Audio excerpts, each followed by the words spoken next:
Anyway, how about some fun things? Here's some fun things about myself. So I'm a filmmaker, songwriter, well, composer, and photographer. I really love those kinds of arts because I say that those mediums are capable of piercing through the reality that we cannot yet taste, but we can glimpse it here during our reality now. I know that's a little bit more of a belief structure, but I really do kind of believe that where there is power in those kinds of mediums that, if harnessed properly, you can give glimpses of eternity through those mediums. I don't read very much, unfortunately. The problem with me with reading is that I cannot handle a lot of information at once. It's overwhelming, and for me, I have to personally connect this information with the life I'm living.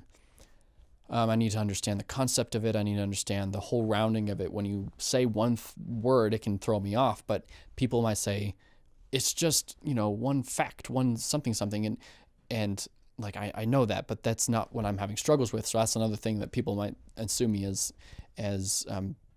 dumb, is because they're wondering why I'm stumped over a very simple word, because everyone else learns to repeat the word, repeat the steps and whatnot.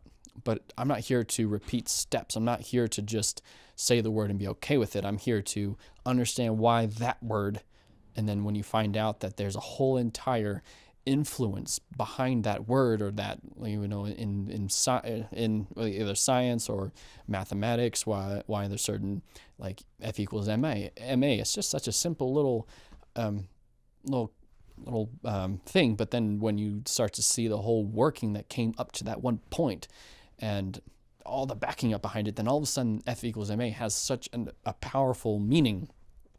But it could be words, it could be concepts, but other people are just told to repeat it and not really go any further.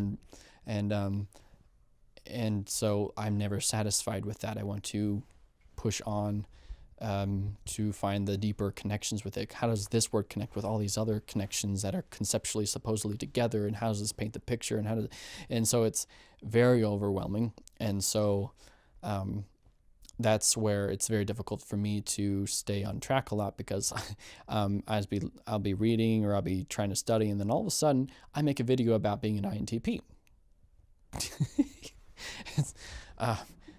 So yeah, things like that happen. But then, like 4 years down the road, all of a sudden everything will make sense. It's a little late, but I got there eventually. Other things, I live in Colorado. Lived here all my life. My whole family is actually a part of the rarer personality types. My mom is an INFP. My dad is an INTJ. I'm an INTP, and my brother's an INFJ. And it's so funny. It's like we all thought we got along together. Well, it's really because we're all introverts and we just stay out of each other's way until long enough when we start growing up and we start bumping shoulders a little bit. But we're still cool. But just kind of a funny thing. I can't stay on one topic. I love learning all sorts of things, and the world is just such an expansive place to just learn. And because, like, for instance, that's why I do film, photography, and music. But I also, right now, I'm making a language, but also I'm making a language because of a novel that I'm writing, and that I've been writing for like 5 years. But like the actual novel itself hasn't progressed very far. I've written it over and over again, like 4 times, at least the beginning, because the whole novel is like a Lord of the Rings kind of esque length. But the reason why I keep rewriting it is because it's kind of like it's my learning of being a human imputed into a novel and story and character and all that. But what else? Like, I love archaeology. I love mysteries. I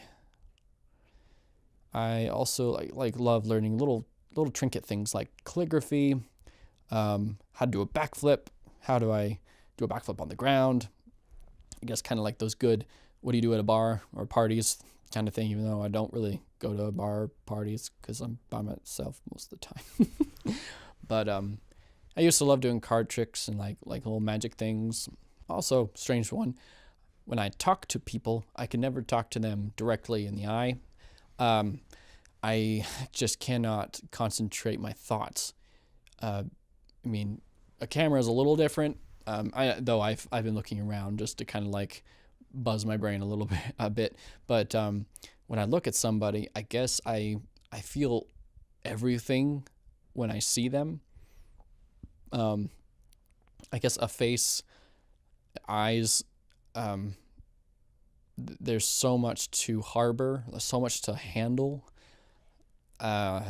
It's I don't know. It causes my brain to just jitter and spurt out of control, and my thoughts just, can like just completely just get destroyed. But also, it matters on how have I wired my mind at that moment, if I'm ready for it. Because sometimes I'm very personable, and I have been able to wire myself as a personal person, and so what's coming out of my mouth is for the benefit of personableness, for the connection or the relationship, and so I may be able to stay in eye contact a lot better. But the second I start trying to prove myself or trying to factually communicate things, it is very difficult to stay on eye contact because it just, I don't know, trying to concentrate on both the human and the nonverbals that they're giving you.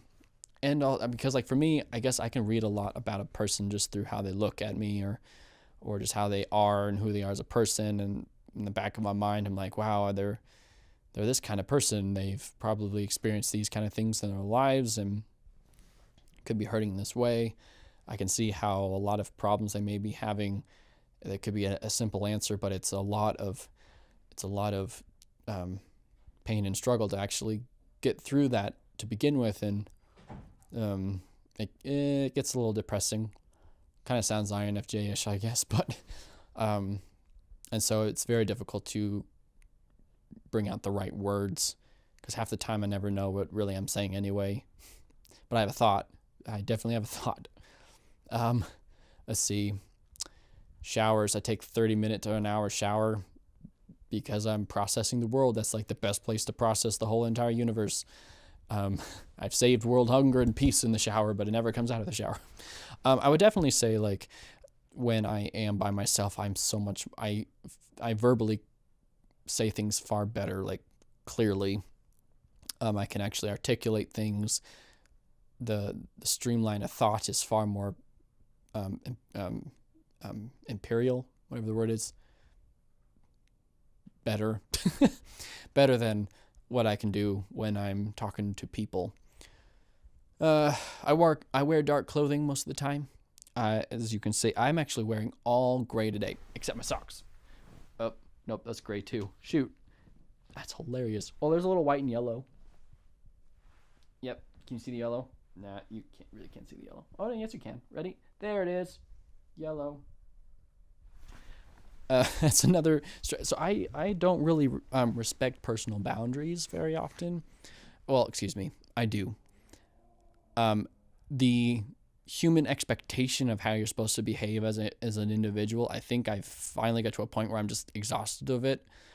Because we all have the hi, how are you? What's your name? Oh, I forgot it already. Let's talk about a couple things, and now we're stuck in communication. So like, I kind of get to a point where I completely don't care to go through those first steps of meeting a person and communication. I just rather, because I guess in my mind, I've gotten to a point where all humans are human. We're all similar, fundamentally we're similar. And so the first look I look at you and the first few words that you say already kind of tell more about you than what you can say about yourself, And so I kind of get exhausted of the formalities, and let's just get past that and actually move on and actually create a better or a deeper relationship with each other.